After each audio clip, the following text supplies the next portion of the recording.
بسم الله الرحمن الرحيم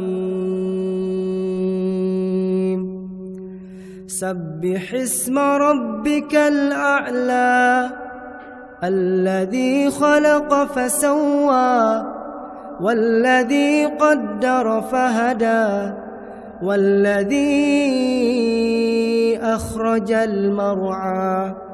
فجعله غثاء أحوى سنقرئك فلا تنسى إلا ما شاء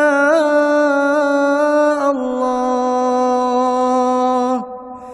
إنه يعلم الجهر وما يخفى ونيسرك لليسرى فذكر إن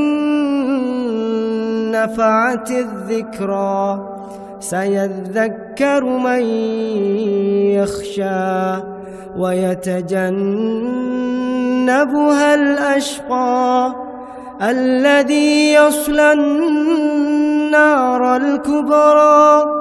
ثم لا يموت فيها ولا يحيا قد أفلح من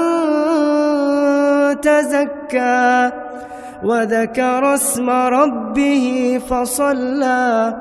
بل تؤثرون الحياة الدنيا والآخرة خير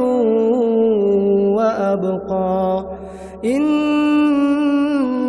هذا لفي الصحف الأولى صحف إبراهيم وموسى.